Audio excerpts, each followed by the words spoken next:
Nel 58 a.C. l'ambizioso e spietato Caio Giulio Cesare era proconsole dell'Illirico, Gallia Cisalpina e della Gallia Narbonese. Egli era capo di una forza militare di 4 legioni, la settima, l'ottava e la nona di stanza ad Aquileia e la 10ª nella Gallia Romana.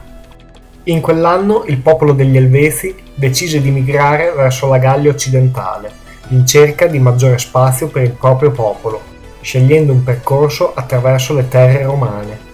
Chiesero quindi a Cesare il permesso di oltrepassarle.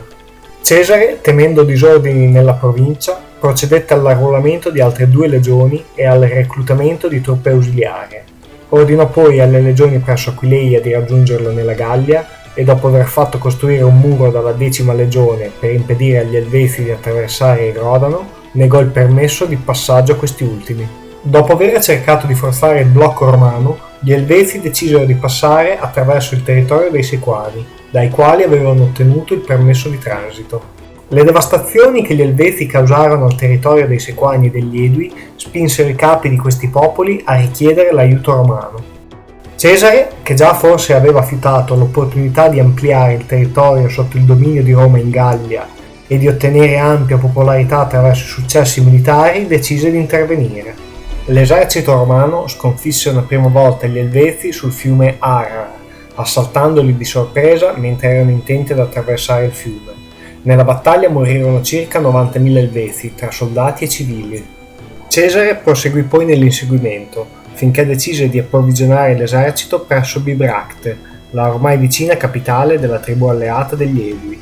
Gli Elvezi incalzarono i Romani credendo che fossero in difficoltà, finché i 2 eserciti arrivarono allo scontro in campo aperto. I Romani schierarono 24.000 legionari, divisi in 6 legioni, appoggiati da circa 6.000 alleati galli. Gli Elvezi schieravano invece circa 50.000 guerrieri e potevano contare su alcuni popoli alleati come Boi e Turingi che contribuivano con 15.000 armati. Cesare aveva potuto disporre il proprio esercito su di un terreno favorevole. Le legioni erano infatti schierate sul pendio di una collina, con le esperte legioni settima, ottava, nona e 10ª di fronte allo schieramento disposte su 3 linee, mentre più indietro erano disposte le ultime legioni reclutate e i reparti degli alleati galli che Cesare non reputava ancora pronte per uno scontro in campo aperto. Gli Elvezi arrivarono sul luogo scelto da Cesare per lo scontro, ammassarono i loro bagagli in un unico luogo e una volta schierati a falange attaccarono senza attendere i Boi e Turingi che formavano la retroguardia dell'esercito.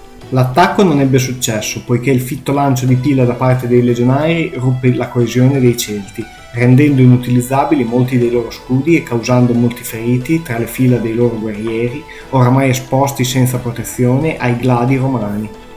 Ben presto questi si ritirarono su di una collina vicina, al riparo dei loro carri. Gli alleati Boi e Turingi, arrivati sul campo, attaccarono i Romani sul fianco destro. Cesare non si fece cogliere impreparato e mosse i legionari delle ultime file a difesa di quel lato. Vedendo ciò gli Elvezi riacquistarono morale e si risolsero ad attaccare nuovamente il fronte romano. Dalla mischia che ne derivò i Romani uscirono vincitori e costrinsero gli Elvezi a ritirarsi nel loro campo, incalzandoli fino a tarda notte, quando le difese dei Celti caddero e i Romani procedettero al massacro dei nemici. Gli Elvezi persero più di 100.000 uomini e, come richiesto da Cesare, tornarono alle loro terre. Non era ancora terminato il 58 d.C. quando il proconsole romano prese in carico un'altra questione. Il territorio dei Sequani era infatti da tempo minacciato e parzialmente occupato da alcune popolazioni germaniche guidate dal re Ariovisto. Cesare intimò ai Germani la restituzione degli ostaggi galli in loro possesso, ma Ariovisto rifiutò. Cesare marciò quindi verso i Germani sconfiggendoli e obbligandoli a ritirarsi oltre il Reno, stabilendo quindi un confine naturale tra i popoli germani e celti e presentandosi a questi ultimi come loro protettore rispetto ai bellicosi germani. Finita la campagna contro Ariovisto, Cesare lasciò presso i Sequani le legioni a Svernare, occupando quindi militarmente i loro territori. Era iniziata la conquista della Gallia.